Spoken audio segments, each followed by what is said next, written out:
diciptakan. Yang ada adalah keberagaman potensi, di mana hal itu perlu kita pahami, kita dampingi, dan kita kembangkan dengan pendekatan yang tepat.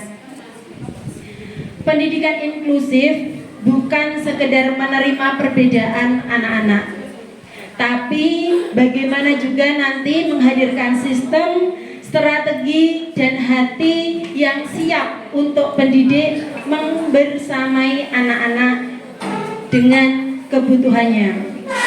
Untuk memperdalam pemahaman kita hari ini, alhamdulillah kita hadir di sini bersama kita narasumber yang insya Allah berkompeten di bidang pendidikan ini, yaitu Ibu Reni Purwitasari, Eshud MPD MPDI. Masya Allah, panjang ya gelarnya. Di sini Ibu, untuk profil daripada Ibu Reni, yaitu beliau pertama itu adalah S1 Kehutanan, kemudian dilanjutkan dengan S1 Pendidikan Anak Usia Dini, kemudian 2013 beliau mengikuti S2 Psikologi Pendidikan Islam, kemudian 2024 beliau menempuh jenjang S1 Pendidikan Khusus seperti itu. Untuk pengalaman beliau, Masya Allah, beliau merupakan asisten dosen biologi Instiper Yogyakarta, kemudian tentor biologi Primagama Ngawi. Beliau dulu juga pernah menjadi guru SD di Lukman Hakim, kemudian menjadi guru di MTSN Ngawi, dan sampai sekarang dari 2017 sampai sekarang beliau merupakan kepala SLB Beranda Istimewa Grudo seperti itu. Beliau memiliki prestasi yang luar biasa yang sesuai dengan bidangnya, yaitu Perempuan Inspirator Pembangun Jawa Timur tahun 2020 di bidang pendidikan anak Kabupaten Ngawi. Kemudian menjadi Kepala Sekolah Penggerak Angkatan Ketiga Jenjang Sekolah Luar Biasa tahun 2002. Beliau juga merupakan owner TK Beranda Istimewa Kabupaten Ngawi, owner SLB Beranda Istimewa Grudo Kabupaten Ngawi, owner Beranda Care Kabupaten Ngawi, owner AHE Cabang Ngawi, Ketua Yayasan Beranda Istimewa Ngawi tahun 2017 sampai 2022. Beliau juga merupakan mentor kompetisi pertanian foundation bidang home care bagi penyandang disabilitas fisik tahun 2024. Beliau juga merupakan seorang penulis, Ibu, yaitu penulis antologi isi perempuan tangguh. Masya Allah, dengan segenap pengetahuan dan kompetensi di bidangnya, semoga hari ini kita bisa mengambil ilmu dan kita nanti membawa pulang oleh-oleh untuk bisa kita jadikan bekal sebagai pendidik di Aisyah, insya Allah. Untuk itu, kepada Ibu Reni kami silahkan untuk menyampaikan materi pada waktu dan tempat, kami silahkan. Izin sambil berdiri ya.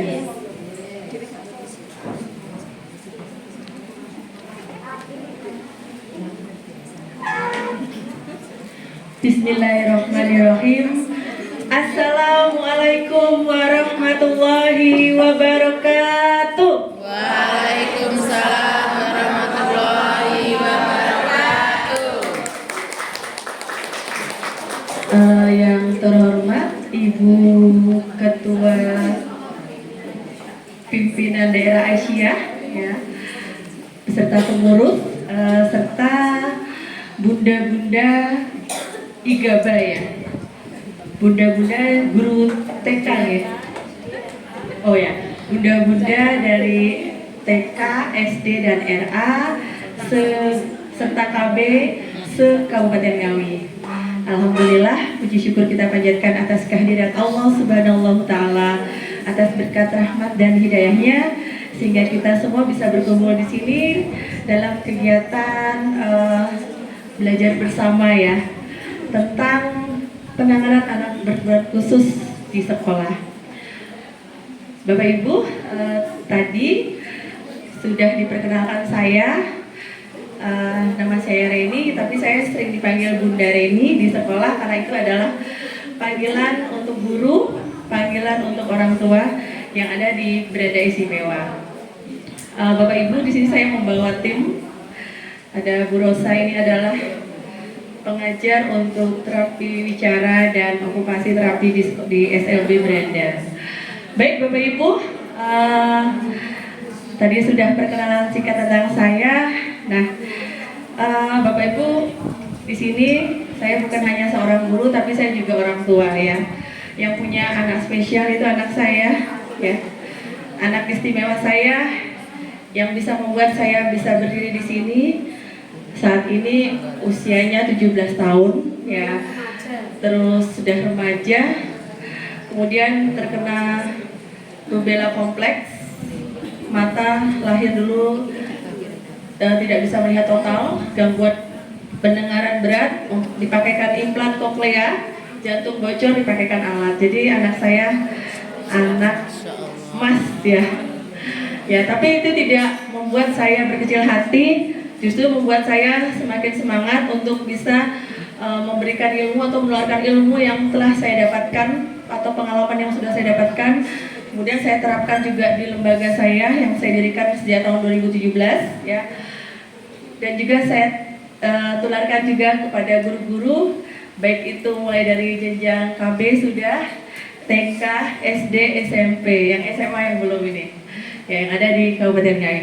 Baik Bapak Ibu, sebelum saya akan memulai, saya akan mengajak Bapak Ibu untuk mendengarkan lagu sebentar yang akan dibawakan oleh siswa saya, ya. Ini namanya Atta. Atta adalah penyandang cerebral palsy, ya ini. Iya. Bisa mic-nya satu lagi. Ya. Atta mau nyanyi untuk membukakan hati untuk muda-muda semua bahwa anak istimewa itu punya potensi, Bapak Ibu. Boleh pegang ya. Kenalan dulu. Assalamualaikum. Nama saya Atta. Oh, nama saya Atta. Atta, sekolahnya di mana? Di Beranda Istimewa Garuda. Oh, di Beranda Istimewa ya. Oke. Ya, sebentar lagi kita siap nyanyi ya. Ya, silakan Bu.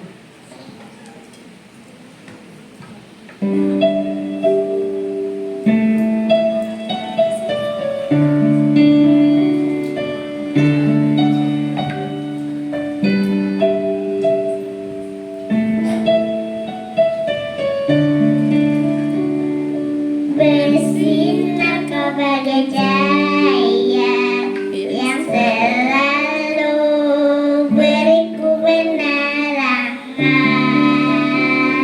Selalu sudah kasihmu kan selalu ku rasa dalam suka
mudah-mudahan nanti Ata mau jadi profesor. Amin.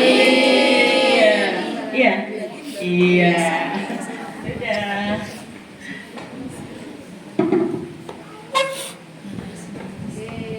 Semangat calon profesor. Iya. Waalaikumsalam. Iya. Ini Ata usia 4 tahun masuk di Badan Istimewa. Sekarang sudah Semangat anak soleh. proses mengenal hurufnya sudah bagus, ya. Ya, sudah. Jadi sudah kalau di untuk secara kognitif untuk anak-anak pada umumnya dia sudah masuk, sudah bisa sesuai. Oke, baik Bun, itu tadi ya. Jadi saya di sini di awal saya ingin menghipno bunda-bunda semua bahwa ternyata anak berkebutuhan khusus itu bisa berpotensi, bisa kita ajar ya.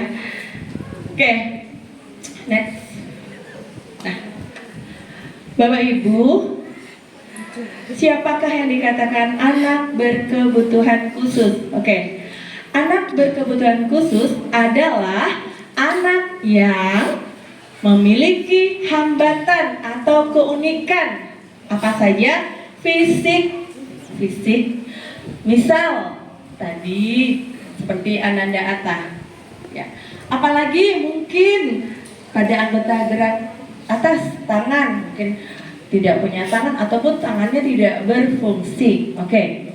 Apalagi intelektual Bapak Ibu, ketika Bapak Ibu di sekolah punya siswa yang diajari warna tapi tidak paham-paham, diajari mengenal angka nggak bisa-bisa, diajari mengenal huruf nggak bisa-bisa, itu sudah dikatakan anak berkebutuhan khusus. Terkadang ada orang tua yang nggak mau jujur loh, masuk sekolah atau daftarkan anaknya di sekolah. Anak saya baik-baik saja. Tapi ternyata ketika ibu sudah mulai mengajar di sekolah, wah, ternyata saya ajarkan warna sudah 1 semester, belum konsisten, belum ada perubahan. Ya, oh ternyata saya ajarkan angka juga belum konsisten. Itu berarti anak tersebut masuk kategori anak berkebutuhan khusus atau anak-anak istimewa. Ya, itu. Kemudian emosional. Bunda-bunda, apa itu emosional? Secara emosi dia sering tantrum, ya. Dia juga sering meltdown. Ada 2 istilah bunda-bunda. Apa itu tantrum? Tantrum adalah perilaku karena ada penyebabnya. Itu adalah tantrum. Yang kedua adalah meltdown. Meltdown adalah perilaku seperti tantrum tapi tidak ada penyebabnya. Contohnya gimana? Contoh meltdown, tiba-tiba nangis, tidak ada penyebab. Kalau tantrum misalnya kita nggak ngasih mainan, dia nangis, teriak-teriak, guling-guling, itu namanya tantrum. Kalau meltdown tiba-tiba nangis tidak ada penyebab, itu namanya meltdown ya Bapak Ibu ya. Kemudian anak berkebutuhan khusus juga mengalami hambatan dalam sosial. Ketika kita di sekolah nih, ada siswa kita yang suka duduk menyendiri di pojokan atau di depan atau di kursinya sendiri. Dia nggak mau gabung sama teman-teman lainnya. Itu sudah dikatakan anak berkebutuhan khusus. Jadi dia mengalami hambatan dari segi sosialnya. Lagi komunikasi. Anak berkebutuhan khusus mungkin ada istilah sekarang mungkin speech delay ya. Nah, itu juga dikatakan anak berkebutuhan khusus. Ya. Terus kemudian lagi komunikasi hanya bisa satu arah.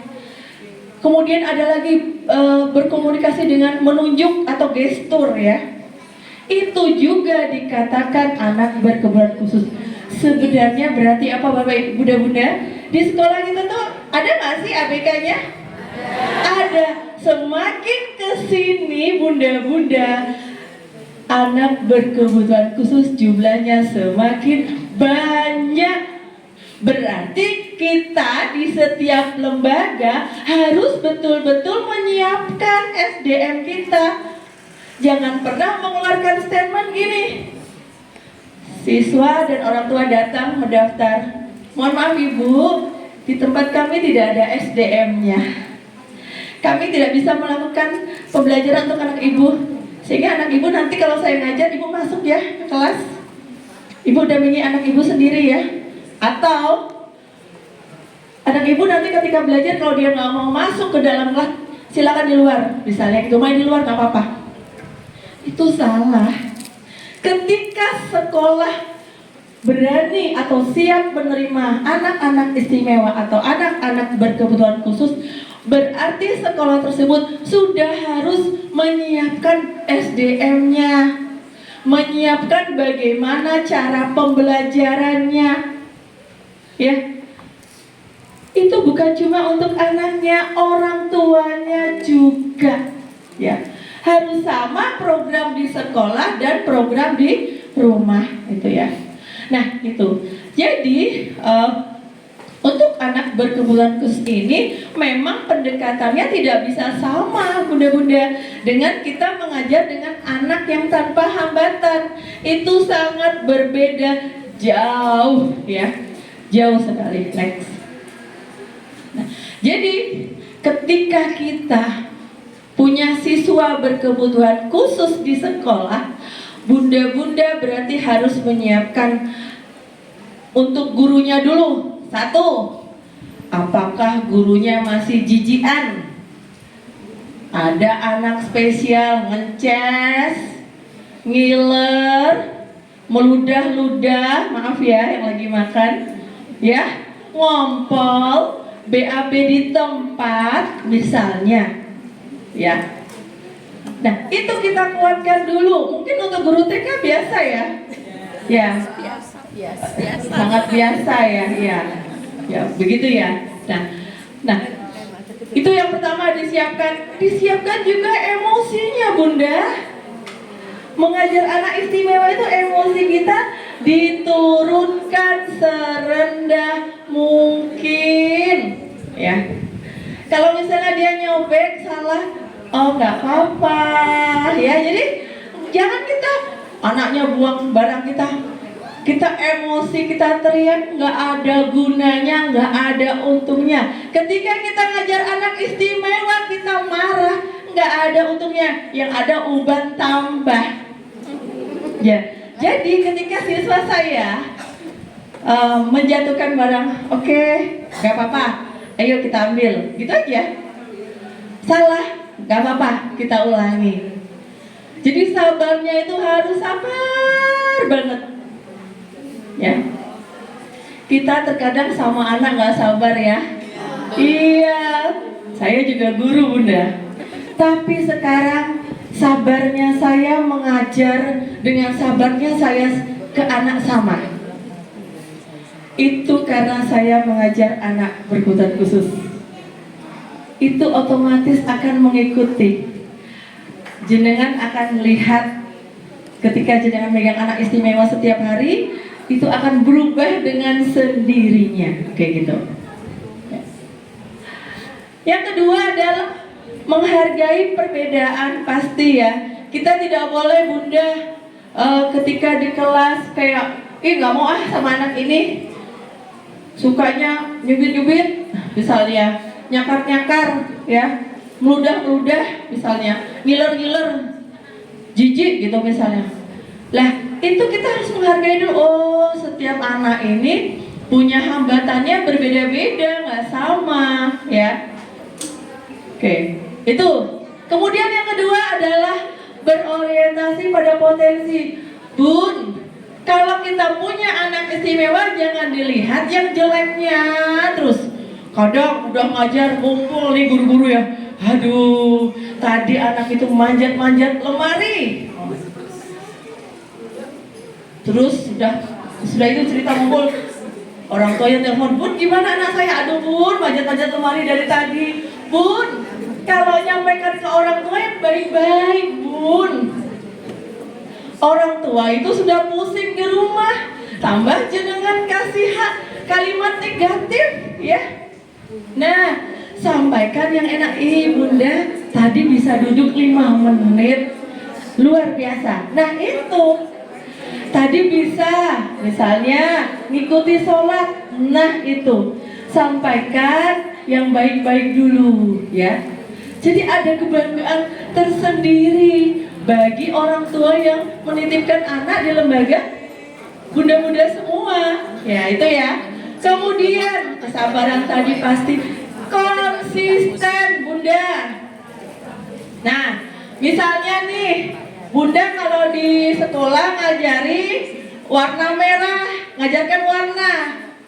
Kalau ketika kita ngajar siswa kita warna merah, kalau belum bisa ya warna merah dulu sampai bisa. Jangan hari ini kita belajar warna merah, besok kuning, besok hijau, besok biru, padahal anaknya tidak bisa. Bun, kalau dia misalnya nggak bisa melafalkan atau mengucapkan, saya harus gimana? Boleh ditunjuk. Tunjuk warna merah, tunjuk warna kuning. Jadi tidak ada yang mengatakan tidak bisa bicara, nggak bisa belajar. Tidak bisa bicara, nggak bisa kenal warna. Tidak ada kata seperti itu. Semuanya bisa. Ya, begitu ya. Terus yang keempat adalah individualisasi. Ketika kita mengajar anak istimewa, itu akan sangat sulit jika dilakukan secara klasikal. Karena apa? Karena dia mendengar suara dari banyak orang, tidak fokus. Yang baik bagaimana? Mengajar face to face, ya. Mungkin kalau kelas itu kelas rame, kelas besar, bisa dibawa ke pojokan atau ruangan sendiri biar fokus. Gak perlu lama-lama, anak fokus itu paling 10 menit, ya. 10 menit fokus, ya. Bawa dia ke pojokan atau ke meja guru depan atau juga di ruang kelas lain, ya Bapak Ibu ya. Kemudian yang kelima adalah pembelajaran bermakna dan fungsional, ya. Bermakna itu misalnya untuk kemandirian dia, apakah dia sudah bisa pakai baju sendiri, pakai sepatu sendiri, minum sendiri, makan sendiri, kemudian bisa duduk sendiri misalnya. Ada kan yang masih di pangku gitu, ada, ya. Kemudian kolaborasi guru, orang tua, dan terapis itu sangat penting. Bun, kalau jenengan misalnya, Bun, saya kayaknya harus ini deh kolaborasi dengan terapisnya putra ibu. Boleh. Apa yang diajarkan terapis akan saya ajarkan juga di sekolah, gitu ya. Nah, begitu. Next. Jenis-jenis ABK yang ada di sekolah, ya. Ini saya akan jelaskan secara umum, nanti saya jabarkannya nanti ya. Yang pertama adalah tunagrahita tadi, hambatan intelektual. Oke. Kemudian autisme, ya, autisme atau ASD, Autism Syndrome Disorder, ya. Kemudian ada namanya ADHD, ya, hiperaktif dan kurang fokus. Biasanya di sekolah umum banyak sekali ya ADHD, nggak bisa diem, sama kalau diajarin nggak fokus, katanya lihat sana lihat sini, ya. Kemudian tunadaksa yang hambatan fisik, tunarungu pendengaran, ya. Kemudian tunanetra penglihatan, tunalaras emosi dan perilaku. Itu biasanya anak-anak yang suka ada di mungkin di jalanan seperti itu, ya. Kemudian kesulitan belajar spesifik, ini ada disleksia, ya, itu ada diskalkulia, ada disgrafia. Kemudian ada anak berbakat istimewa. Oke, nanti saya akan menjelaskan secara umum dulu. Next. Nah, Bapak Ibu, ketika kita punya siswa berkebutuhan khusus, langkah awal yang kita lakukan adalah assessment.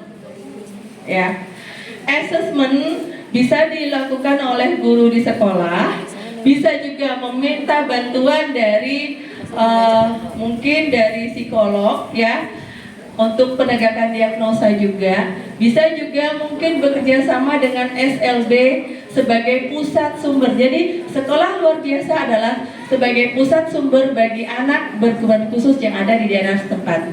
Jadi bisa Bapak Ibu bekerja sama ya. Ke SLB misalnya Ibu di Ngawi bisa di SLBN Beranda atau di SLBN 1, mungkin yang di sini bisa ke SLB Rajiman ya, bisa ya, seperti itu. Jadi meminta bantuan tenaga ahli dari sekolah luar biasa setempat untuk membantu mengassessment. Ya, seperti itu. Nah, tahapannya apa Bapak Ibu? Tahapannya adalah Bapak Ibu ketika kita mengassessment, hal yang paling kita lihat adalah yang pertama apa? Perilaku, apalagi kemampuan dari anak ya. Wawancara ya Bapak Ibu ya. Kemudian ada tes-tes sederhana terkait motorik, bahasa, dan kognitif. Kemudian ada pemeriksaan kesehatan. Kemudian membuat profil ya, membuat profil, dan juga hasil inilah nantinya yang akan digunakan untuk layanan pembelajaran. Ketika Ibu sebagai contoh ya, Ibu mengassessment anak belum bisa mengucapkan huruf A. Nah, berarti itu nanti akan dibuatkan program. Oh, anak ini nanti programnya mengucapkan huruf A. Bisa pakai apa? Bisa pakai lagu, ya. Apalagi mungkin pakai alat bantu seperti stick, ya, stick es krim juga bisa, ya, seperti itu. Oke. Nah, bunda-bunda, nah sebelum kita lanjut saya mau SDG sebentar ya. Yang ini, yang NS dulu ya. Monggo semuanya berdiri ya. Cari pasangan berdua. Pasangan berdua. Siapa yang satu orang bisa bantu saya? Ini sama Bu Rosa ya. Oke ya. Ibu, ini saya akan memberikan SDG nantinya bermanfaat untuk diterapkan di sekolah bunda-bunda semua. Ini namanya adalah NS Neurosenso, ya. Oke. Boleh dilihat? Ya. Caranya bagaimana? Caranya adalah mengusap, dan ketika ketemu sendi, Ibu tahu sendi? Sendi yang mana? Sendi, ditekan.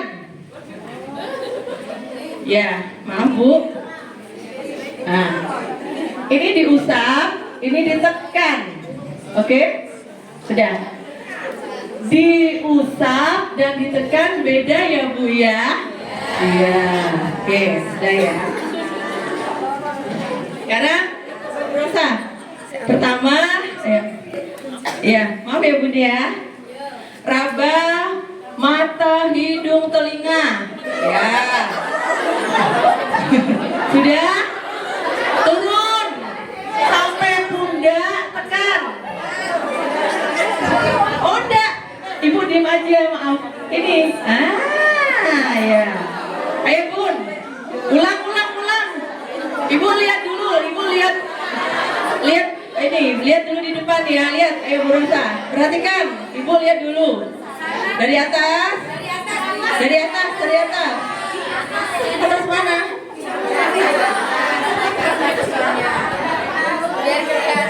Oh, bisa nggak didorong mejanya?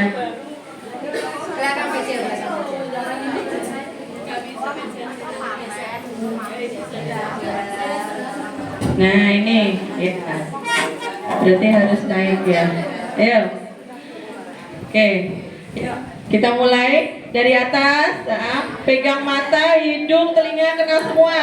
Ya. Turun. Hop. Tekan. Turun lagi. Hop. Tekan. tekan, naik.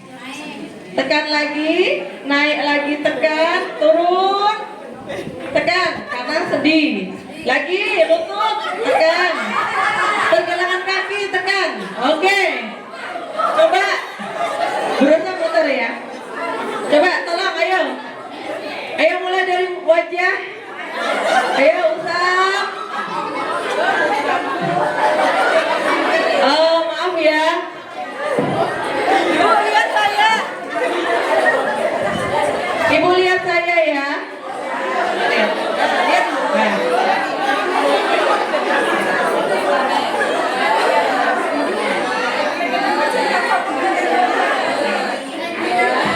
Sudah? Sudah, coba bisa diulang? Ya, saya lihat.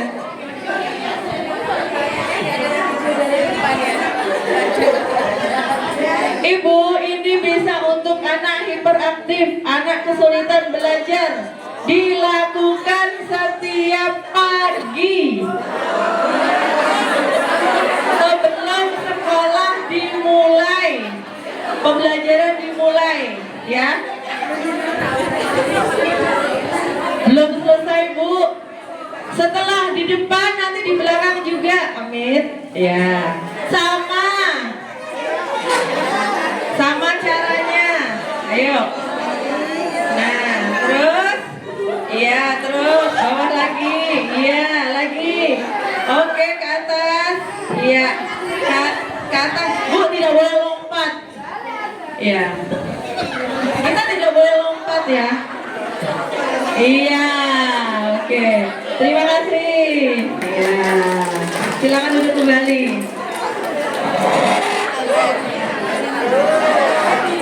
Oke, Ibu, ya, kalau Ibu menerapkan terapi ini setiap hari, ya, maka anak yang hiperaktif akan tenang dengan sendirinya, tapi konsisten. Jangan Ibu, hari ini iya, seminggu lagi iya, sebulan lagi bilangnya sudah di NS Bu. Sudah kapan? Minggu yang lalu. Tidak bisa kalau tidak konsisten. Harus konsisten Bunda. Ya, seperti itu ya. Oke. Itu juga bisa dilakukan untuk anak yang tidak ada hambatan, yang bukan masuk kategori anak kebutuhan khusus, bisa. Anak umum juga bisa. Itu yang lari-lari nanti lama-lama anteng. Itu yang kesulitan belajar lama-lama akan semakin membaik. Itu baru satu. Gobios ya Bu. Ya, kalau yang mudah caranya anaknya naikkan kursi ini, kita tambah gendut kan ya. Iya. Kita kan susah nih kalau nunduk, anaknya naikkan kursi, kita NS sambil dia berdiri, gitu ya. Kira-kira diterapkan nggak ini kira-kira ya? Alhamdulillah.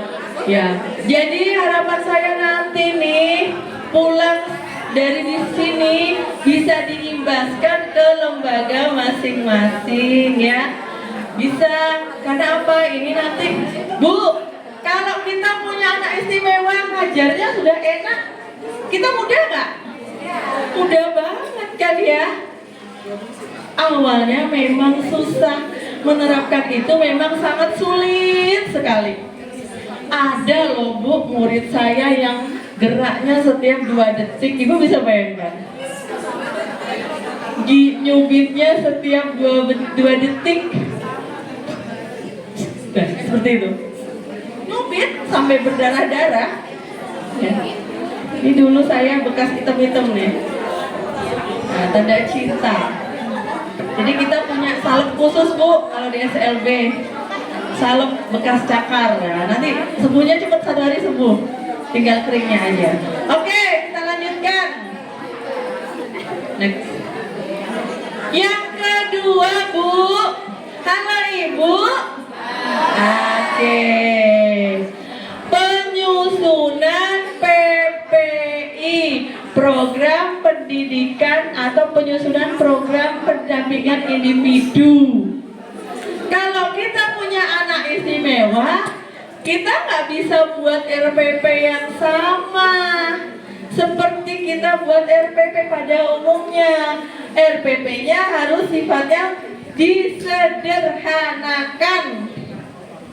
Kalau dia nggak bisa pakai fasenya fondasi gimana? Ya berarti dihilangkan, diganti yang sesuai dengan kemampuan yang bisa diajarkan anak itu saat ini. Kita buat sendiri.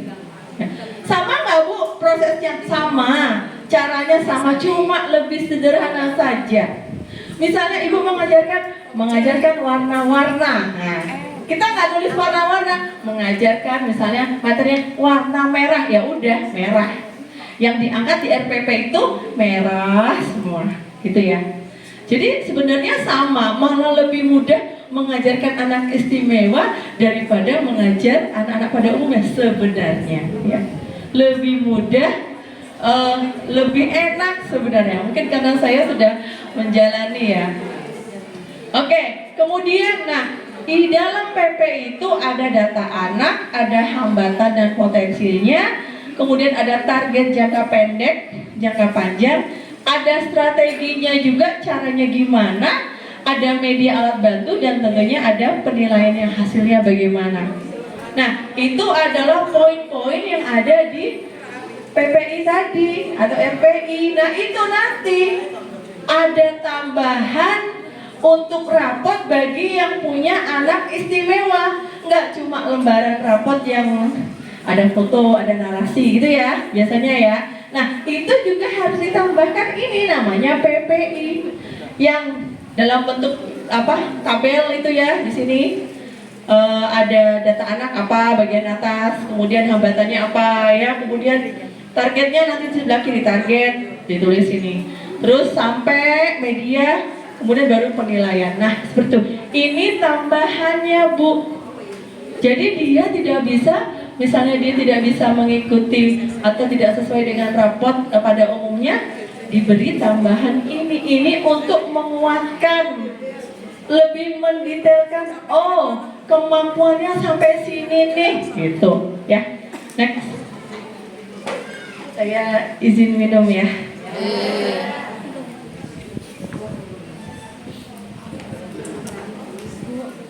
Ibu juga boleh minum.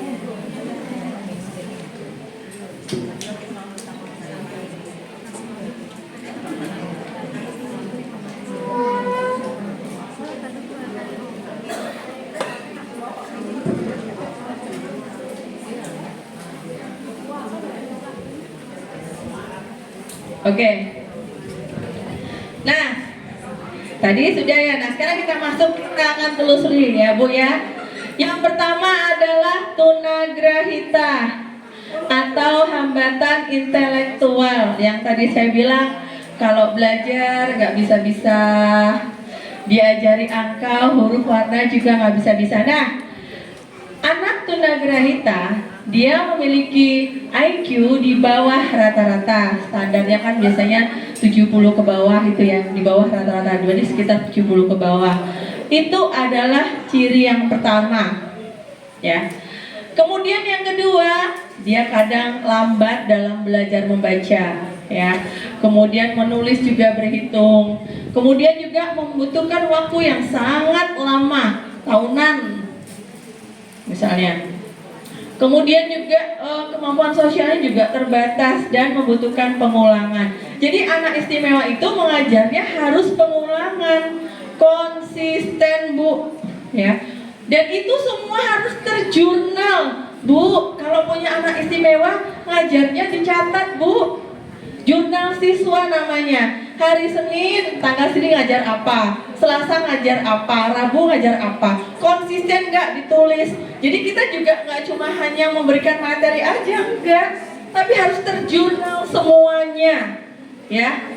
Jadi apa? Itu sebagai data kita ya Bu ya. Oh, saya sudah melakukan penanganan nih untuk anak Brown khusus. Mana Ibu buktinya? Saya nggak punya bukti. Oh, tidak bisa, harus ada. Oh, ini mulai dari tahun ini dia saya ajarkan ini. Kemudian 1 bulan saya ajarkan itu, semua terdata seperti itu. Next. Itu tadi hambatan intelektual. Yang selanjutnya adalah autisme.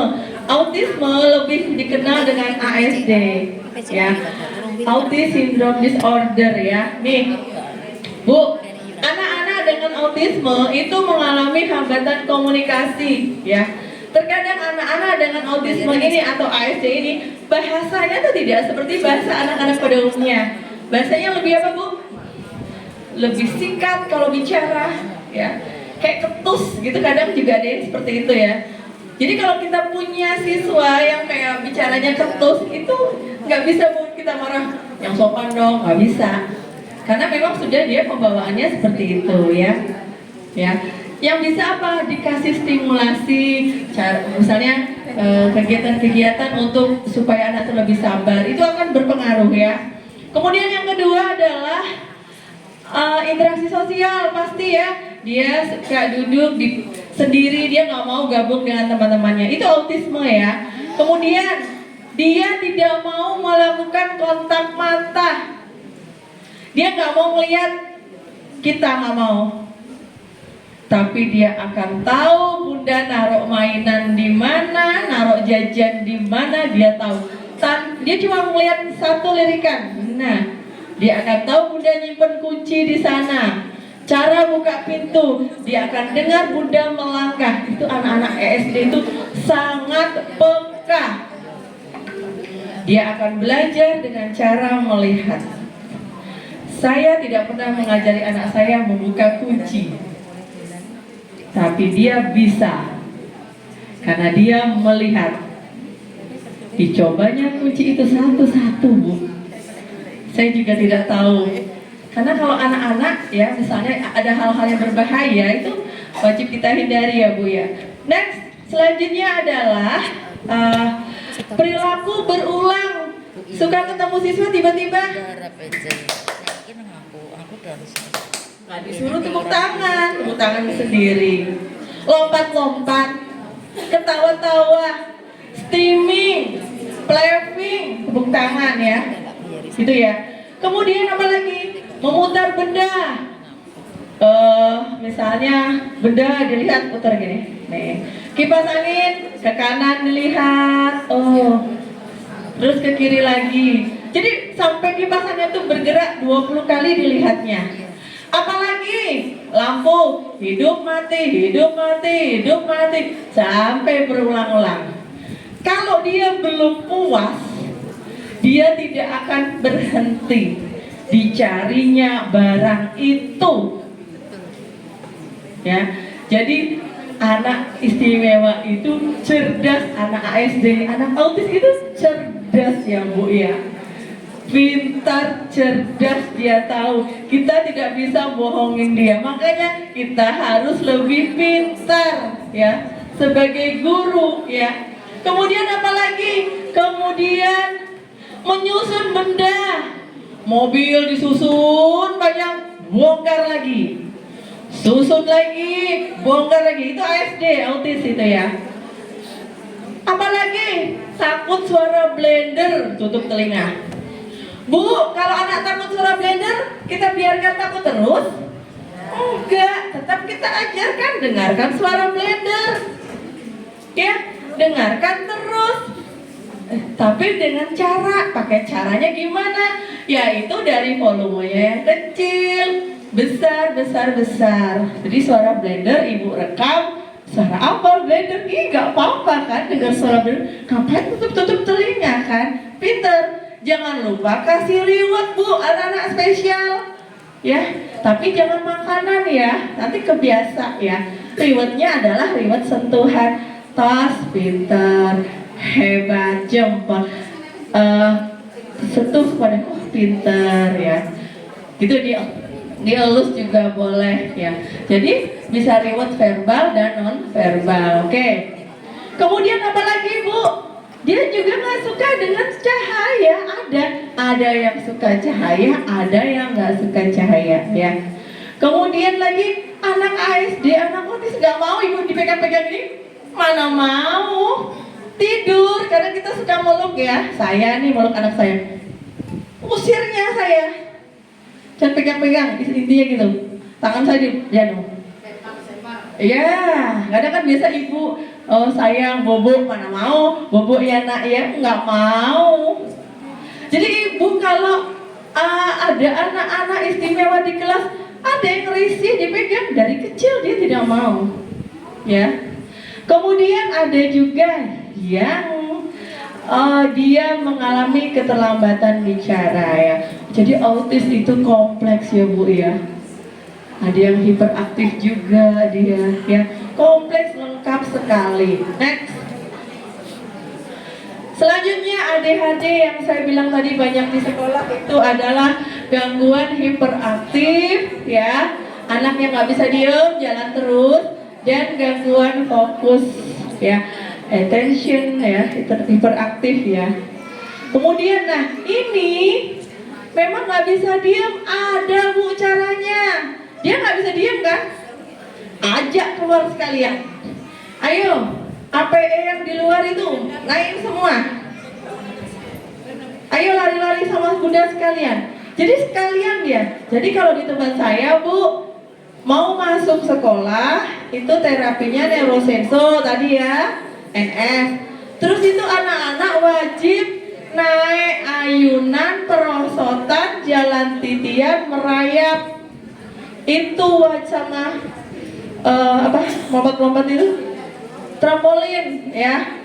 Nah itu wajib Bu di sekolah saya. Apa? Kalau anaknya hiperaktif, ibu kita nggak boleh ngayunya kenceng-kenceng, semakin aktif. Jadi kalau anak hiperaktif, ngayunya yang agak slow, teratur ya. Anak yang cenderung diam, hipoaktif, boleh ayunya yang kenceng boleh, asal juga jangan dia buat dia ketakutan ya. Kencengnya yang tapi yang terkontrol ya. Nah seperti itu. Semuanya itu ada cara. Anak yang jalannya masih kayak ketakutan, jalannya masih jinjit-jinjit, bisa pakai di ayunan keseimbangan atau bola besar ya, atau bola chip. Jadi sebenarnya stimulasi itu bisa diterapkan ke anak. Nah di sekolah mungkin ada pelajaran olahraga ya, minimal 1 minggu 1 kali. Lah terapkanlah stimulasi itu, baik itu stimulasi motorik halus maupun stimulasi motorik kasar ya, itu bisa diterapkan ya Bapak Ibu ya. Nah kemudian selanjutnya anak ADHD itu kadang memang tidak sabar ya biasanya. Kemudian juga sering lupa juga instruksi juga, sulit juga menyelesaikan tugas, jadi banyak yang hampir sama dan mudah terdistrak. Apa Ibu terdistrak? Terganggu, orang lewat boleh ya, seperti itu. Next, sangat aktif, punya energi besar. Jadi energinya harus dihabiskan dulu, dia capek baru dia belajar. Jadi kita nih kalau di sekolah, mungkin ibu-ibu yang punya anak istimewa yang pakai rok, dalamnya pakai celana panjang ya, kita berubah jadi ninja ya. Terus mungkin kalau bros-bros itu pengganggu ya, ya cukup meniti saja mungkin. Hati-hati juga yang berkacamata, mungkin siap akan ada rampasan. Jadi kita sudah siap seperti Power Rangers juga ya. Anak beraksi, kita juga siap menerima aksi mereka ya. Jadi seperti itu. Oke, next. Tunadaksa. Tunadaksa itu adalah hambatan fungsi gerak ya, misalnya tulangnya, ototnya, sarafnya, dia kesulitan berjalan, kesulitan memegang benda ya, kemudian menulis ya, menggunakan alat bantu, dia menggunakan alat bantu seperti kursi roda, truk ya. Kemudian kecerdasan anak-anak dengan hambatan tunadaksa seperti siswa saya tadi itu kadang normal, tidak ada hambatan ya. Kemudian namun keterbatasan fisik membuat mereka memerlukan aksesibilitas. Ibu, di sini ada nggak yang punya siswa dengan tunadaksa? Tidak ada ya. Kalau ibu punya siswa tunadaksa, berarti di sekolah ibu harus siap kursi roda. Ya, harus siap kursi roda. Ya, itu alat sarana alat bantu. Tidak mungkin kita punya siswa berkebutuhan khusus kita pinjam punya orang tua di rumah ya. Malu dong Bu, kita terima anak-anak, kita nggak siap dengan segalanya, oke? Next, selanjutnya tunarungu Ibu. Nah, tunarungu ini adalah hambatan pendengaran. Tunarungu itu dimulai dari yang ringan sampai dengan berat. Tunarungu biasanya menggunakan alat bantu dengar yang digantung di telinga seperti ini. Bu, tahu nggak? Alat itu harganya minimal kalau yang digital 10 juta sampai 40 juta tergantung mereknya. Sama kayak kita beli handphone ya Bu ya. Handphone yang murah, ecek-ecek sampai yang mahal. Yang bentuknya gambar apa Bu? Opel ya. Oke ya, itu ya. Nah itu sama. Jadi kalau ibu punya siswa yang punya alat yang menggantung di telinga namanya ABD, alat bantu dengar. Itu harganya tidak murah. Mohon bantuannya untuk dijaga Bu. Dan belajar bagaimana cara makainya. Itu juga penting ya. Harus bisa ya. Kenapa saya bisa? Karena saya pernah memakaikan alat anak saya. Karena anak-anak saya itu tunaganda, semua ketunaan itu melekat di dirinya. Akhirnya saya mempelajari semua ketunaan. Ya, karena itu saya bisa berdiri di sini Ibu. Jadi seperti itu. Jadi dengan kita mau belajar, kita terbiasa, kita tahu dan kita mudah mempraktekkan ya. Seperti itu. Kemudian anak-anak dengan tunarungu itu kalau yang gangguannya berat dan tidak memakai alat bantu dengar itu biasanya menggunakan bahasa isyarat. Bahasa isyarat yang digunakan di sekolah itu namanya bahasa isyarat CP ya. Ya. Yang satu lagi biasanya untuk komunikasi sehari-hari di luar yang bukan di sekolah ya, itu menggunakan Bisindo ya. Alhamdulillah saya sudah mengikuti lisensi bahasa isyarat di Surabaya Bapak Ibu dengan tujuan nanti bisa memberikan edukasi untuk siswa dan untuk panjenengan semua hari ini saya akan memberikan bahasa isyarat ya, sederhana saja ya. Belajar bagaimana kalau guru tuh jadi siswa, tangannya pegel-pegel nggak ya gitu ya. Oke, Bapak Ibu sebelum kita lanjut kita akan explaining sebentar ya dengan bahasa isyarat. Silakan Bu Rosa. Oke, dipandang dulu 2 menit ya, dipandang saja dulu.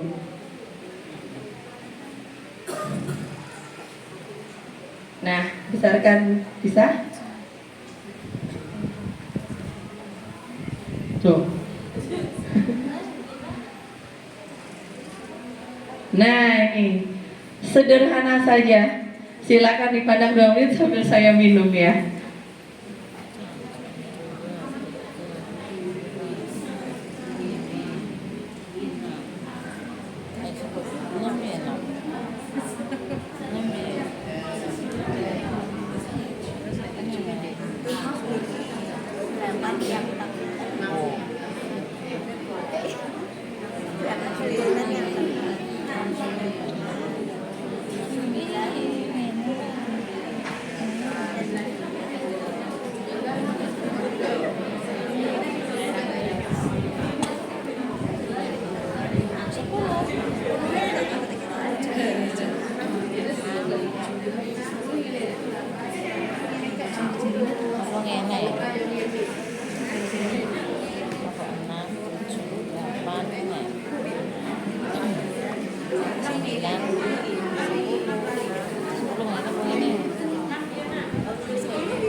Baik, oke, sudah ya, sudah dilihat tadi. Nah, Bu, saya mau lihat, kira-kira Ibu tuh bisa tidak dengan bahasa isyarat sederhana ini. Kita mulai ya. Oke, 1, iya, 2, oke, 3,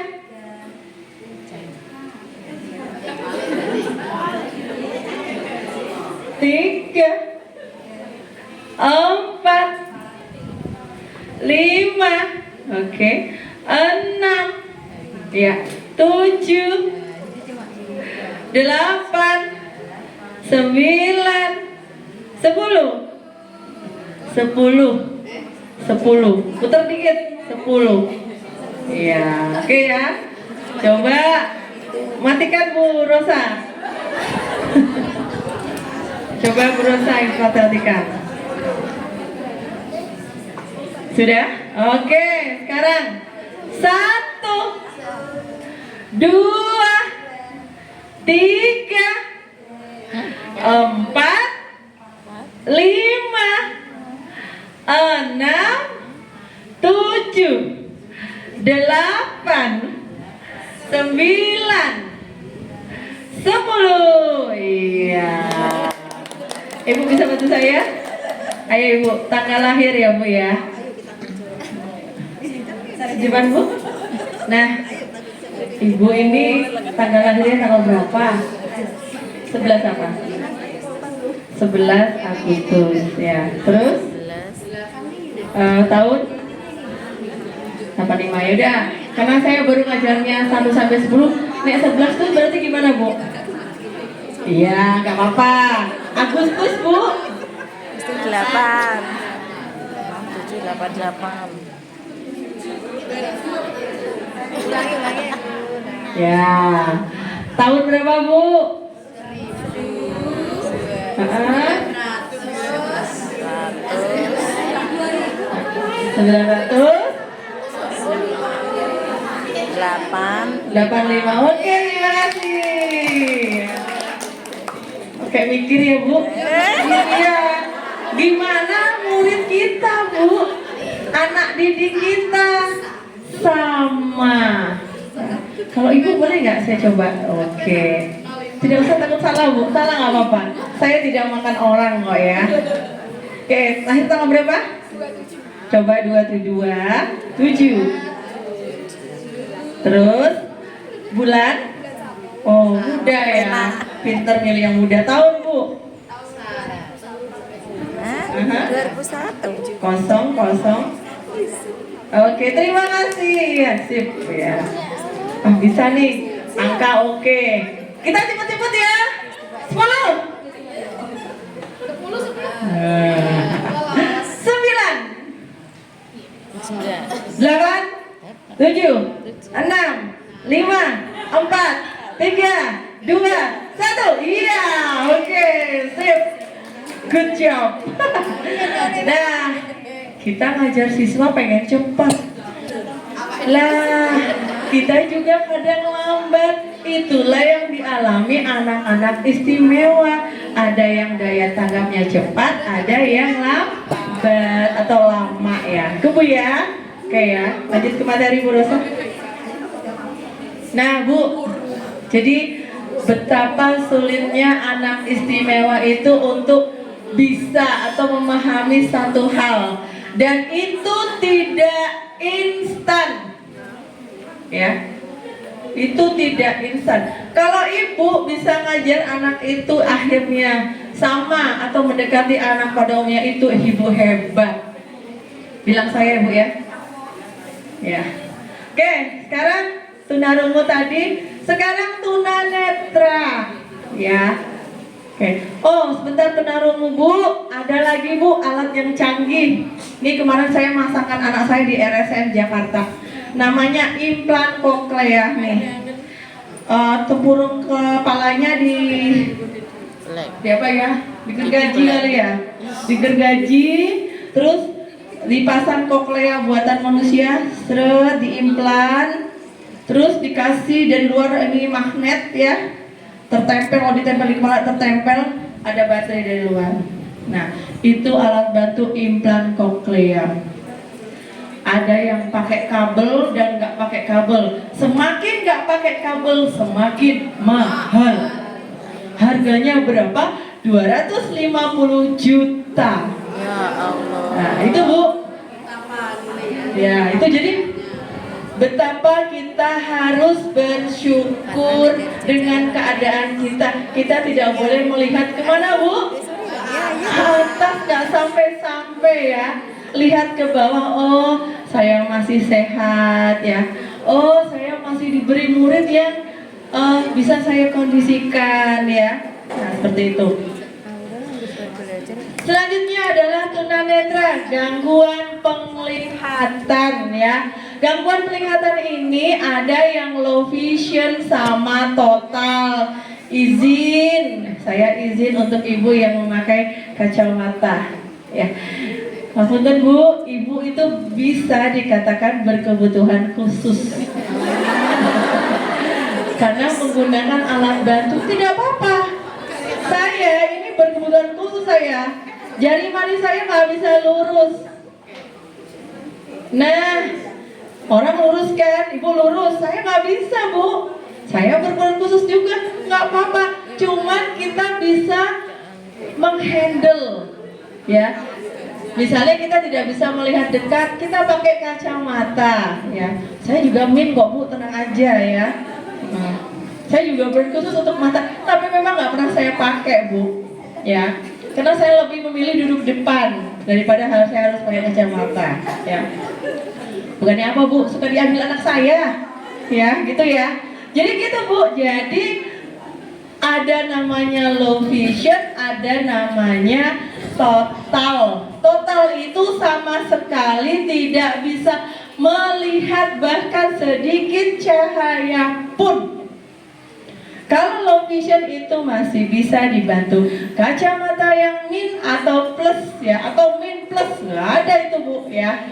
Kemudian cirinya adalah kalau tunanetra pasti butuh alat bantu, ada tongkat ya Bu untuk mobilisasi ya. Tongkat itu ada tongkat yang bersuara juga ada. Kemudian ada handphone ya.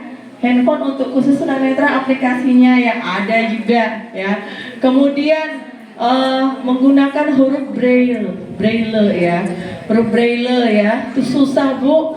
Itu mempelajari titik-titik. Ibu bisa bayangkan ketika kita bertemu dengan anak-anak dengan hambatan tunanetra membaca Quran braille, itu titik-titik itu mereka baca dengan lancar. Ibu bisa, itu luar biasa. Siswa saya ada Bu, nah boleh nih undang saya, nanti saya ajak lagi siswa saya yang bisa baca braille ya Bu ya. Kemudian juga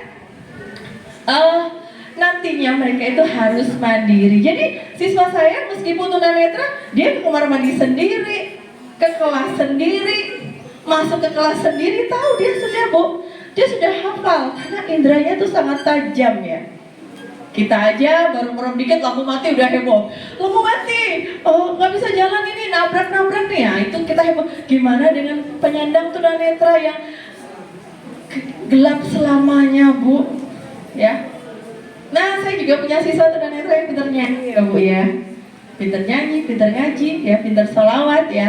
Jadi di SLB itu bukan sesuatu yang mengerikan ya Bu ya. SLB itu isinya ngapunten, ada anak-anak yang teriak-teriak, enggak. SLB itu sekarang sekolah yang memang dimana anak-anak spesial itu bersekolah. Jadi kita nggak usah takut ketika misalnya ibu punya saudara, jadi tidak usah takut untuk menyekolahkan anak di SLB. SLB itu gurunya cantik-cantik loh Bu. Tuh contohnya, mana Bu Rosa? Nah, seperti itu Bu guru-guru saya Bu, ya, cantik-cantik. Kenapa Bu? Ini juga untuk bunda-bunda ini. Kalau di sekolah harus juga cantik, biar gurunya mau diajar. Guru sekolah nggak bedakan, misal, ya.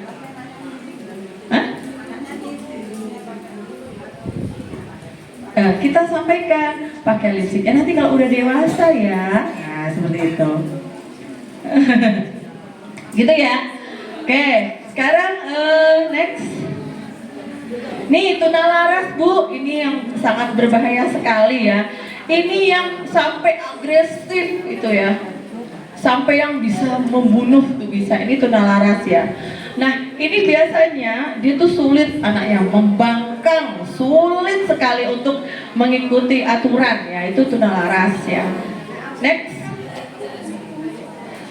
Kesulitan belajar spesifik ini adalah biasanya ada istilah namanya disleksia. Disleksia itu kesulitan dalam membedakan huruf. B jadi D, ya kan? P jadi bisa juga D. Jadi dia tuh kayak kebolak-balik ya, hurufnya kebolak-balik. Ada caranya gimana? Ada stimulasinya, Bu. Caranya ada. Kemudian juga untuk kesulitan belajar ini ada namanya diskalkulia. Itu menghitung, diajarin itu nggak bisa terus. Itu dia hanya hitung aja ya loh Bu ya, yang lain enggak kalau diskalkulia ini. Kemudian ada namanya satu lagi disgrafia, menulis ya, menulis nggak bisa nulis huruf pada huruf A loh, mudah nggak bisa. Itu juga masuk kategori anak berkebutuhan khusus. Next. Anak berbakat istimewa, Bu, ada nggak di sekolah ibu yang usia TK tuh sudah bisa perkalian sampai ratusan? Oh nggak ada ya, mungkin kalau di luar sana ada ya. Itu dikatakan anak berkebutuhan khusus ya, bakat istimewa ya Bu. Itu berarti apa? Dia bisa sekolah di sekolah umum, tapi untuk materi pembelajarannya harus di atas anak-anak, misalnya dia SD jadinya SMP. Jadi gurunya harus memberikan pengayaan terus ya. Supaya apa? Kalau dia dikasih yang mudah, dia akan muncul perilaku emosi Bu. Dia gampang marah kayak gitu. Kenapa? Mudah saya dikasih ini terus. Kapan maksudnya ada nggak sih yang bisa dia tuh ingin mencoba yang lebih sulit lagi? Nah itu seperti itu. Itu untuk anak berbakat istimewa. Next. Ini tadi sudah. Nah sekarang Bu, penanganan anak tunagrahita yang saya bilang tadi ya, hambatan intelektual. Bu, di sekolah adakah yang punya pengalaman anak yang belum bisa mengenal warna? Ada di sini? Tidak? Wah, semuanya pintar-pintar ya, Bu? Usianya udah 5 tahun. Oh, berarti warna sudah lolos. Alhamdulillah. Ibu yang ini, ada yang lolos semua? Ini nggak ada ABK-nya berarti ya? Ada. Warna udah bisa?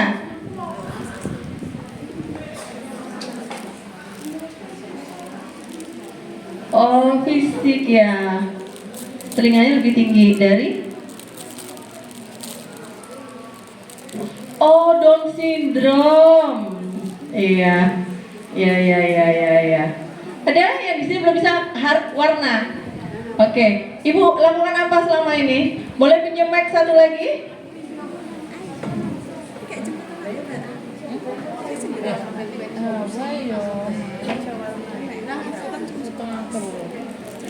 Monggo Ibu.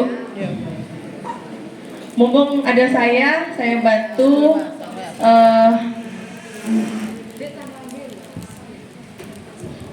Ini masih berapa menit ini saya? Hah? 15 ya, oke. Monggo Bu, silakan. Assalamualaikum warahmatullahi wabarakatuh. Iya, waalaikumsalam. Saya dari PA Aisyah Samir Jongrange, mempunyai murid yang ABK itu untuk pemahaman warna sama menulis. Warna dulu aja. Ya. Warnanya sampai mana? Warna itu baru beberapa warna Bu. Contohnya? Contohnya merah sama hijau. Merah sama hijau, terus? Terus yang lainnya itu masih susah. Oke. Itu saja dulu Bu ya. Oke, baik ya. Jadi kalau kita mengalami atau kita punya siswa yang hambatan dalam mengenal warna, Bapak Ibu bisa, ada yang punya buku tulis saya pinjam, atau yang ada yang bawa krayon nggak ya? Krayon tidak ada? Oke. Sambil carikan guru saya, minta ke sekolah. Ibu bisa lihat saya.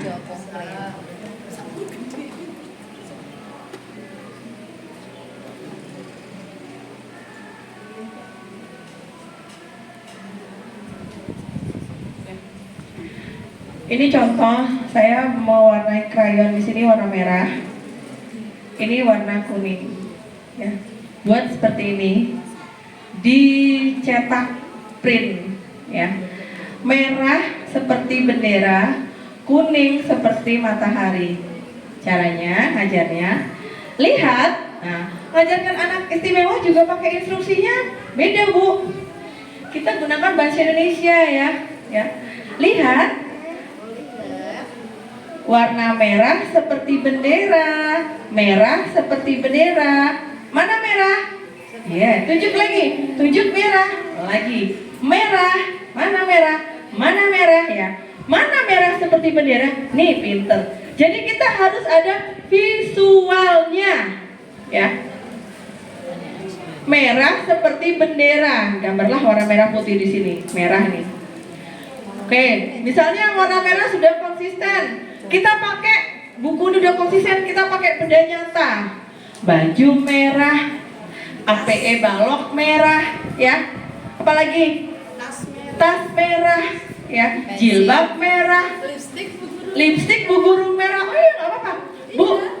Kalau untuk anak spesial, ketika guru yang mengajar pakai lipstik warna merah, itu akan memudahkan anak melihat bahasa bibir ketika guru mengajarkan huruf ataupun kata.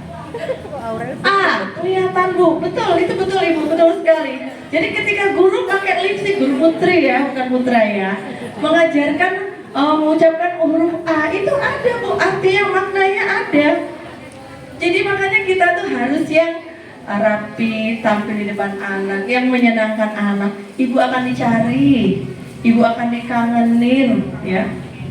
Ya gitu ya. Jadi untuk warna ya, bisa ya Bu ya. Biasanya kalau saya merah kayak bendera, kuning matahari, hijau kayak daun, biru kayak bis. Ya, bis tayo. Terus coklat itu saya kayak coki-coki. Hitam itu kayak rambut, warna rambut. Terus coki-coki coklat. Iya, itu harus bahasa yang viral di anak ya Bu ya. Jadi kita harus juga tahu istilah viral-viral anak ya. Iya, kesukaan anak, betul. Nah, seperti itu. Ya. Oke? Nah, Bu, kalau angka gimana? Sama. Satu seperti pensil. Jadi Ibu buat modulnya dulu. Modulnya kalau bisa satu lembaga, satu untuk menyamakan persepsi, ya, menyamakan apa yang diajar. Buat modul buku warna, modul buku huruf hijaiyah, modul buku baca, misalnya A sampai Z, ya, modul buku angka. Nah seperti itu, 1 pensil, 2 bebek, 3 burung, 4 kucing. Jadi di ngajarnya tuh dua-duanya langsung. 1 seperti pensil, mana 1, mana pensil. Misalnya dia, mana 1 ya, dia lupa. Nah, dengan kasih from bantuan yang kayak pensil loh. Oh ingat 1 ya. Jadi memang dia harus ada sesuatu yang menarik kalau kita ngajar. Jadi kita ngajar jangan yang kayak mendikte. Bu nggak bisa loh usia TK itu kita dikte. 1 mana?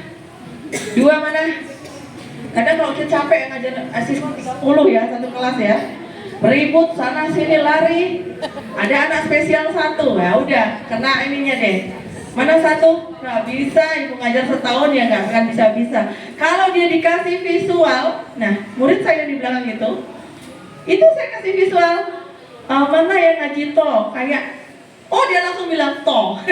Saya cuma pegang ini, dia langsung ingat toh. Seperti itu. Terus kayak misalnya istilah-istilah itu, ya itu karena anak-anak usia dini itu biasanya belajar sambil bermain ya, seperti itu. Jadi kita yang tidak mendikte ya, kan sekarang kayak SD harus bisa baca gitu ya. Kita tidak boleh menerapkan itu ya Bu. Meskipun nanti di SD dia memang harus bisa baca, tapi tidak sebuah anak yang bisa seperti itu. Itu ada tahapannya, prosesnya sendiri-sendiri. Oke, next. Penanganan anak autisme sama seperti anak-anak dengan intelektual tadi, pakai visual. Ya. Kalau di autisme ada namanya metode ABA. Saya menggunakan metode ABA untuk semua ABK saya. Saya terapkan itu berhasil. Ya. Metode ABA pada penanganan anak autisme itu berhasil diterapkan untuk semua ketunaan. Untuk anak dengan hambatan fisik yang dia misalnya verbal belum, tapi fisiknya tangannya bisa bergerak sedikit, itu bisa. Ya. Terus kemudian untuk anak autisme itu ibu mereka itu akan rutin runtut. Pagi datang duduk taruh tas, habis taruh tas makan jajan, sudah makan jajan menulis, sudah menulis, sudah itu minum. Urutannya mereka nggak berubah, Bu. Kalau anak-anak dengan autisme itu urutannya runtut. Nah, kalau lewat nggak sesuai mereka akan marah, ya. Nah, caranya supaya marah gimana kita sepahamkan? Oke, ini ada perubahan jadwal ya. Kasih tahu, sudah ini kita nggak nulis ya. Kita langsung vokasi misalnya. Kita langsung praktek ke kebun. Nah, disampaikan Bu. Nah, dia nanti akan pelan-pelan emosinya bisa diturunkan. Seperti itu ya. Kemudian juga untuk autisme itu sama pakai gambar-gambar. Kalau anak belum berkomunikasi itu bisa pakai buku komunikasi. Kalau di saya itu ada buku kecil, isinya adalah gambar anak sedang belajar, anak sedang makan, ada anak sedang terapi, karena memang di sekolah saya itu ada terapinya Bu. Jadi di SLB Beranda Istimewa Gurudo itu sekolah yang plus terapi ya. Jadi dia tidak perlu terapi di luar, sudah didapatkan di sekolah ya. Kemudian juga ada anak sedang ke toilet. Jadi ketika anak yang belum verbal, yang tadi dikatakan lebih istilahnya speech delay lah gitu ya, itu bisa dibuatkan buku komunikasi yang kecil ya, kayak buku diary, tahu Bu ya?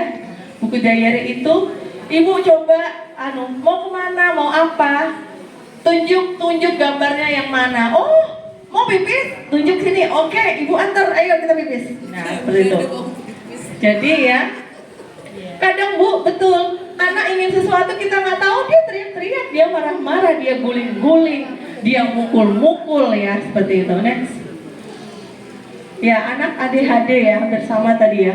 Juga sama, dia pengulangan dan harus dengan media yang visual juga. Kemudian next. Tunadaksa Ibu. Nah, kalau untuk tunadaksa ini harus ada tenaga ahli Bu, harus menggunakan fisioterapi ya.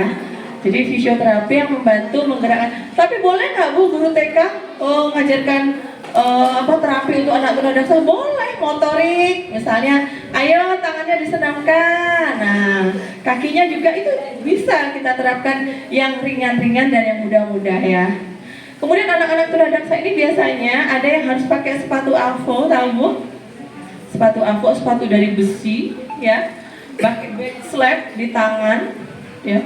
Back slap badan supaya tidak bengkok kanan bengkok kiri karena skoliosis. Kemudian juga ada yang pakai kursi roda.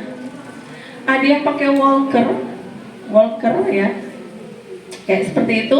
Kemudian ada juga yang sekarang udah canggih Bu.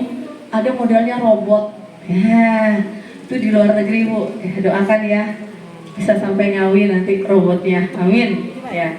Next. Selain itu kemudian ada anak tunarungu tadi. Nah, tunarungu tadi bisa dengan bahasa isyarat, bisa dengan bahasa lips reading, bahasa bibir, melihat ya, face to face belajarnya pakai bahasa bibir. Kemudian untuk tunarungu juga bisa ini Bu, bisa diajarkan dengan cara liaison. Bu, di sekolah kan ada pengenalan AIWO ya. Itu Ibu terapkan tiap hari. Itu modal dasar sama pengucapan huruf A sampai Z itu. Kalau dia ada masalah, ajarkan cari cara terus. Nggak mau buka mulut A. Biasanya pakai stick es krim itu A, tapi dicuci dulu ya biar steril ya. Atau pakai lagu. Lagunya gimana Bu Rosa? Oh, buka mulutnya A terus? Mana gigi? I. Mana mulutnya? U.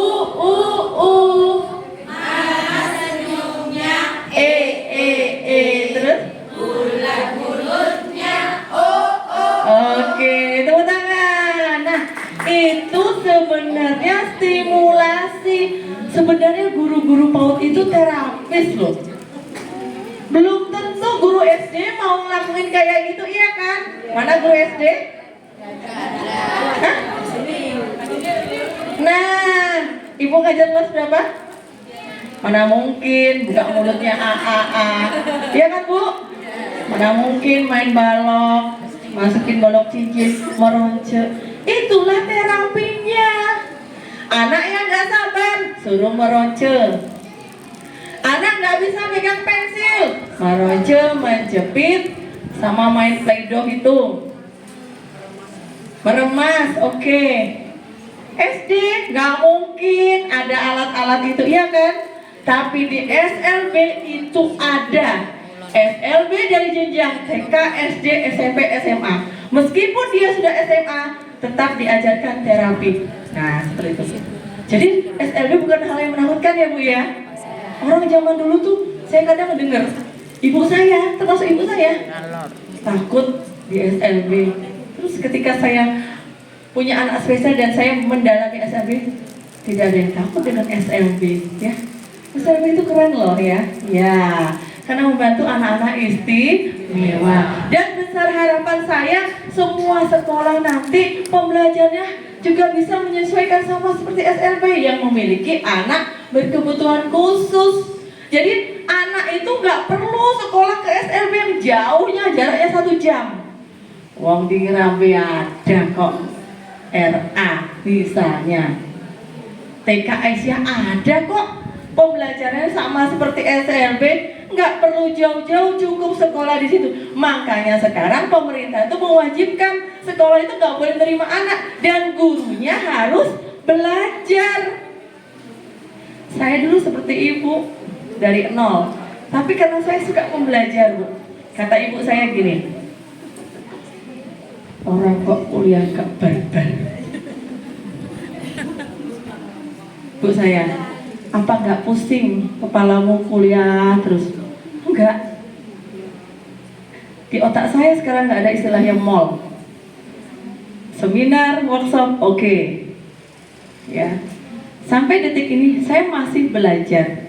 Saya tidak pernah melihat siapa narasumber saya. Karena dimanapun saya belajar, saya akan mendapatkan ilmu seperti itu. Ya. Next. Oke, tunanetra tadi ya. Menggunakan apa sih? Masih ingat gak ya tunanetra tadi? Menggunakan braille, handphone yang ada aplikasinya, apalagi mobilitas tongkat, ya. Bisa boleh next. Tunalaras ya. Kalau tunalaras itu lebih ke ini, kita meminta bantuan psikiater ya Bu ya. Ya, karena memang kadang ada yang sifatnya sangat berat ya, seperti itu ya. Tapi saya sarankan kalau memang hanya memukul-mukul diri sendiri itu tidak perlu obat ya. Tapi kita lakukan stimulasi. Saya lebih untuk tidak memakaikan obat karena dengan obat otomatis ya kalau kita bawa anak ke psikiater yang memang sangat berbahaya, yang harus membunuh oke ya. Tapi kalau yang sifatnya hanya mukul-mukul gini-gini itu tidak usah, karena kita stimulasi aja. Ya mungkin dibawa ke terapis ya. Jadi kenapa? Kalau obat itu Bu nantinya akan ketergantungan ya gitu. Terus kemudian next ya, kesulitan belajar spesifik tadi ya. Ibu boleh belajar sama saya gratis kok. Ya, belajar sama saya Bu ke SLB saya.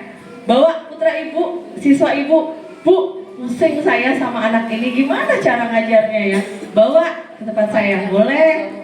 Janjian sama saya ya. Kalau saya nggak balas WA berarti balasnya malam ya. Nah itu nanti bisa belajar Bu. Bawa anaknya langsung Bu, bantu saya assessment. Boleh, monggo kalau mau bantu assessment ya. Kemudian juga next.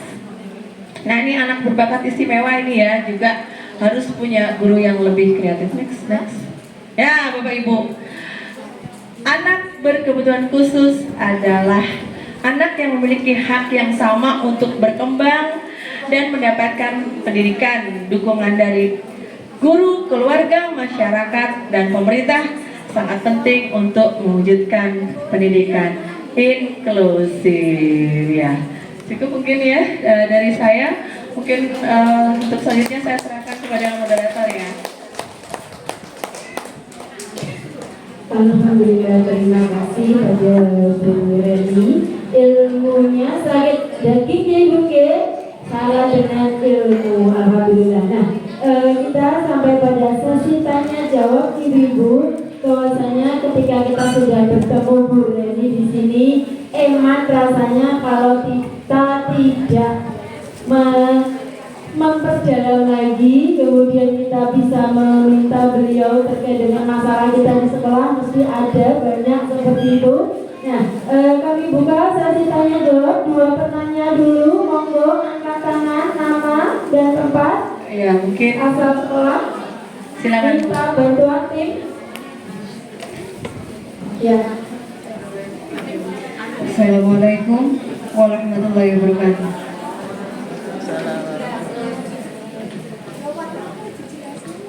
Terima kasih atas kesempatan yang diberikan. Perkenalkan, saya Novi, Bu. Mungkin beberapa tahun yang lalu saya pernah ke sekolah jenengan. Masih ingat? Iya, masih ingat. Saya pinjam motor jenengan untuk rapat ke gedung kesenian.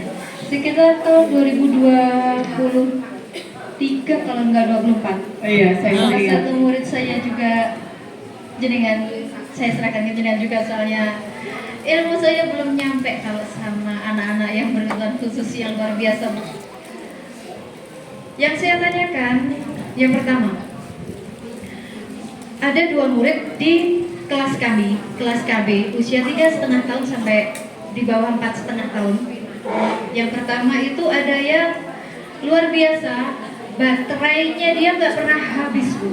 100% selalu full. Dari setengah 8 sampai jam 10 selalu bergerak, hanya berhenti pada 2 detik aja. Habis 2 detik langsung dia lari lagi, muter terus, naik meja, naik kursi, mainan perosotan, lari terus muter terus. Dia juga aktif juga untuk bicara, ngomongnya juga sudah banyak, artikulasi hurufnya juga sudah lumayan banyak, hafalannya juga lumayan banyak. Yang saya tanyakan, Bu, gimana ya cara mengarahkan dia agar baterainya itu bisa digunakan ke hal-hal yang positif? Soalnya cenderung dia itu tantrum, Bu. Tantrum itu langsung kadang ya mukul teman, kadang ya jahil banget dia sama temannya. Kadang ada temannya yang jalan biasa aja langsung cumpurin gitu, ada. Luar biasa pokoknya. Yang kedua, murid saya itu ada yang apa ya, dia aktif juga, cuma kemungkinan terindikasi speech delay. Nah, yang saya tanyakan, terapi yang bagus itu terapi wicara ya, Bu, maksudnya itu bagaimana sih Bu caranya? Bisa di-share ke kami untuk menangani anak-anak yang terindikasi speech delay.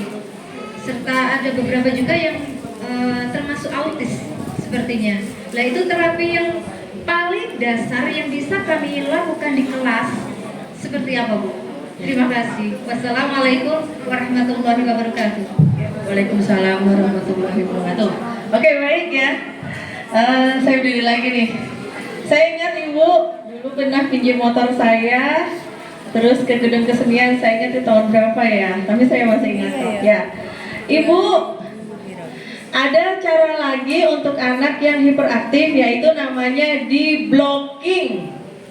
Ya, di blocking itu di bedong. Tahu Bu, bedong? Bedong tangan sama kaki selama kurang lebih awal itu kelamaan Bu. 20 menit aja lah. 20 menit dipegangi 2 guru sampai 3 guru tiap hari dan ditutup matanya.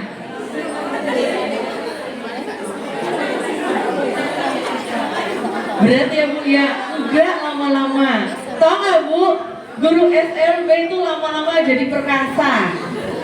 Guru saya yang modelnya kayak ibu ini loh, jadi Bu kalem, masuk SLB langsung wow.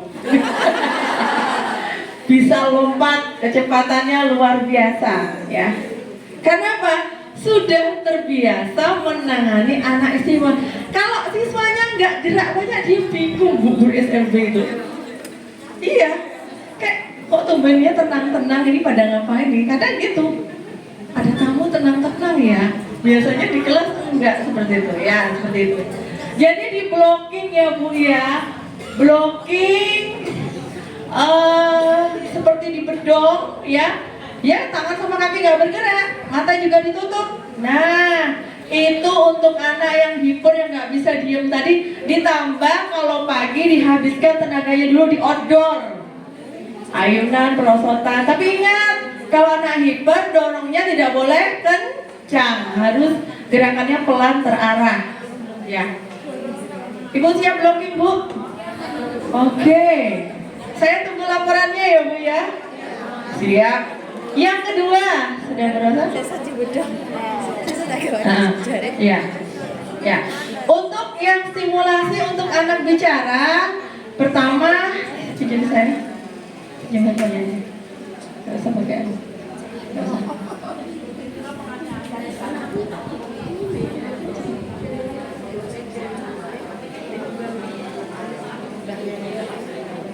Nah, ada Ibu, tadi saya sudah sampaikan AIWO sudah ya.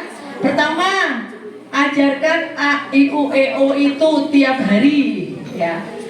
AIWO harus depannya pakai kaca Bu. Meja, anak duduk depannya kaca. A, I, U, E, O. Terus ajarkan juga itu stimulasinya ya. S sama ulang ya Bu ya. A, I, U, E, O, S sama dah. Terus stimulasi pengucapan huruf A sampai Z. Dan dilanjutkan senam mulut, meniup ya, menjulurkan lidah ke depan. Bu, ada loh anak yang nggak bisa menjulurkan lidah ke kanan, ada. Lidah ke depan, ke kanan, ke kiri, ya, ke atas ada. Kalau dia tidak bisa berarti dia ada PR dalam pengucapan lafal huruf. Itu akan terlihat, ya. Kemudian apa lagi, Bu? Meniup kertas, meniup tisu, meniup lilin, meniup peluit. Nah, itu saja PR-nya. Jalankan itu saja dulu, konsisten enggak? Nah, itu ya. Kebetulan Bu Rosa ini yang sering nerapi anak-anak ya. Saya beri tugas untuk nerapi anak-anak di SLB. Alhamdulillah Bu Rosa ini duluan Bu, slow, kalem ya. Sekarang pintar lompat jarak jauh. Belajar dari anak. Iya, karena anaknya larinya cepat, dia pun juga langkahnya lebih lebar, lebih cepat ya. Seperti itu. Tidak bisa tunggu duduk, nggak ada, bencar, kelamaan kita. Duduk, jangan lari. Nggak bisa Bu, anak spesial. Anak spesial tuh kita nggak mau duduk. Met Bu, duduk. Ya, duduk. Jangan banyak. Duduk, nanti jatuh. Jangan langsung bilang, ayo duduk. Duduk ya, duduk. Nggak mau duduk, didudukkan. Jadi kita jangan kebanyakan ngomong ya. Hilang energi, nggak dapat apa-apa, dia semakin seneng. Guruku tak kerjain, pagi-pagi tak buat marah, katanya. Dia tahu, oh ibu guru ini lembut, tak buat, wah emosi kan langsung, ya, langsung emosi tuh, emosi yang tertahan ya Bu ya. Aduh astagfirullahaladzim. Jadi saya kalau ngajarin guru saya di SLB, kalau ada siswanya ini cukup astagfirullahaladzim. Tidak, padahal astagfirullah sudah naik di atas itu misalnya gitu. Turunkan. Mungkin kalau guru yang belum paham, ya Allah jatuh, awas. Gak didengerin Bu, anak-anak itu. Iya. Oke, itu ya. Gitu ya Bu ya. Nanti bisa sama saya lagi Bu. Iya, terima kasih banyak ya mengingatkan saya. Ada lagi mungkin?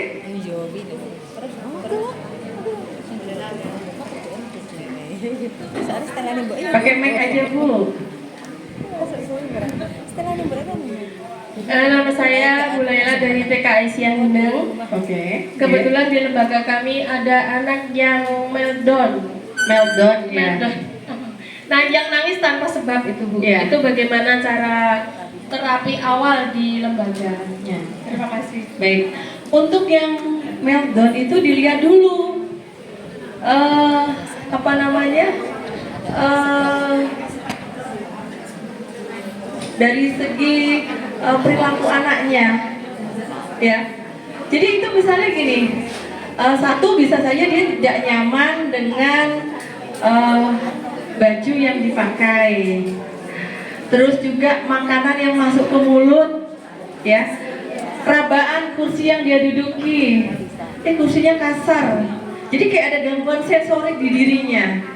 Jadi meltdown itu karena ada gangguan sensorik ya Bu ya, salah satu penyebabnya gangguan sensorik di diri anak, sehingga anak itu akan tidak nyaman, mudah teriak-teriak, pokoknya nangis-nangis seperti itu, tidak nyaman. Jadi meltdown itu adalah seperti tantrum, tapi dia tidak ada penyebab seperti penyebab lainnya, dia hanya ketidaknyamanan karena sensorik. Jadi kita lihat, oh kenapa sih kok dipakein baju begini langsung teriak-teriak gitu misalnya. Oh ternyata bajunya buat sumo misalnya. Oh ganti, ditanya mau diganti bajunya. Oke, jadi kita tanya, ganti ya. Jadi kita mengajak anak bicara bukan hanya mengeluarkan secara verbal saja, tapi bisa dengan gestur atau isyarat ya Bu ya. Nah seperti itu. Jadi penyebabnya dicari dulu. Misalnya dia masuk ke kelas, mungkin kelas itu sumuk atau nggak enak ya. Ya bisa jadi itu ya. Jadi kulit itu kan ada yang gampang keringetan, dia nggak nyaman. Nah seperti itu Bu ya. Jadi dicari penyebabnya dulu begitu. Oke, ada lagi mungkin Bu? Ya silakan mic-nya mungkin.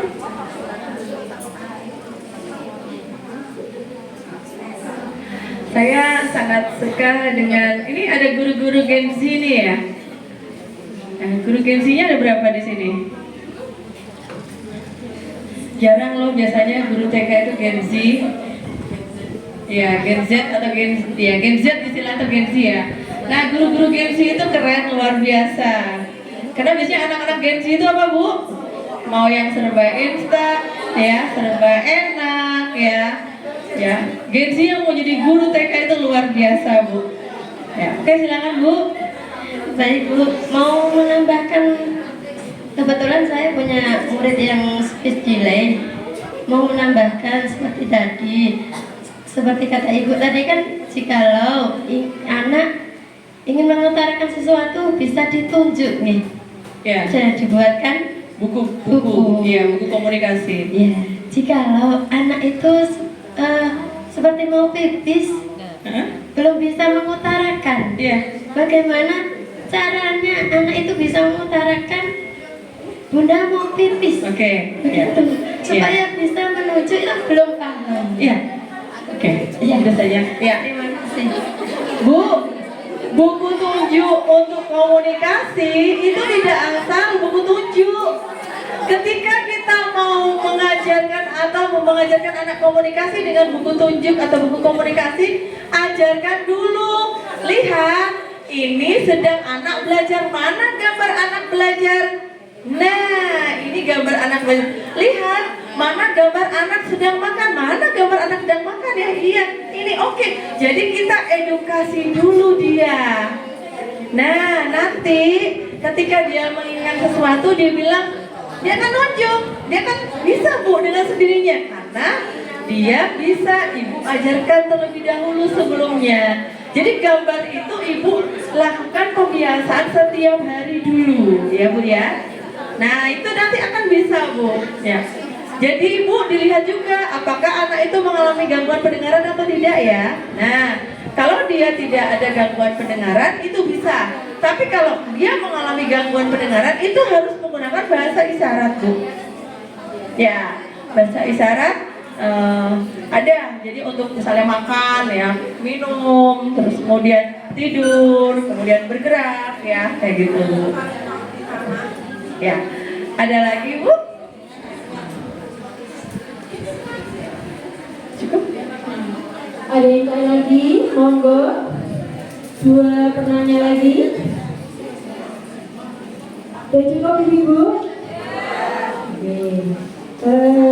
Ini mungkin untuk penutup itu yang biasanya di TK itu kan bermacam-macam ya Bu. Dari perilaku itu biasanya kita di awal itu setelah motorik kasar halus itu kan nada-nada. Ada beberapa anak yang kadang biasanya dia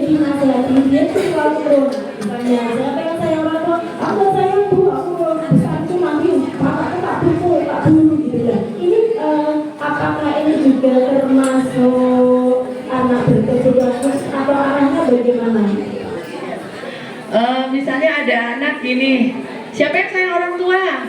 Saya nggak sayang, orang tua saya mau saya pukul, Bu. Berarti Ibu tidak bisa bertanyanya langsung secara forum dalam kelas klasikal. Ibu bertanyanya pendekatan. Tadi kok Bunda dengar tadi kalau nggak sayang orang tua kenapa kok mau dipukul? Nah, kita bertanya, Bunda ulangi lagi, sayang nggak sama ayah? Jadi kita mengajarkannya atau mendampinginya dengan face to face langsung, Bu. Iya, kadang kan memang dia ingin cari perhatian ya, Bu ya. Ingin cari perhatian ibu, ingin cari perhatian teman-temannya juga di kelas. Anak istimewa itu cari perhatian loh, Bu. Iya, ingin diperhatikan lebih dalam ya, seperti itu. Jadi memang harus pendekatannya face to face. Dan itu harus ibu tanamkan terus. Kita sayang orang tua, karena orang tua yang melahirkan kita. Itu tiap hari, Bu. Nanti lama-lama siapa yang sayang orang tua? Akan ada perbedaannya. Saya, karena yang masakin sayang mama. Karena yang mandiin saya mama, misalnya gitu. Misalnya gitu, kayak gitu. Terima kasih sekali Bu Rini untuk materi hari ini yang insya bermanfaat untuk kami dari pendidik Aisyah serta keluarga kami. Insya Allah nanti bisa ditularkan ke teman-temannya di lembaga masing-masing. Aplaus semua teman-teman. Ibu-ibu yang dirahmati Allah, alhamdulillah tidak terasa kita sudah di penghujung acara demikian. Untuk bapaknya jika menghendaki untuk sholat dulu di masjid, monggo, tidak apa-apa. Cukup sekian ibu-ibu kegiatan workshop penanganan anak berkebutuhan khusus dengan tema merangkul perbedaan menguatkan fitrah ibadah dalam pendidikan inklusif. Semoga acara kita bermanfaat dan bisa meningkatkan kualitas daripada pendidikan lembaga TK Aisyah Kabupaten Ngawi. Saya selaku pembawa acara moderator di sini mewakili teman-teman pengurus IGABA dan teman-teman guru IGABA berterima kasih sekali kepada Bu Rini atas ilmunya. Mari kita tutup ibu acara kita pada siang hari ini dengan hamdalah dan doa penutup. Alhamdulillah.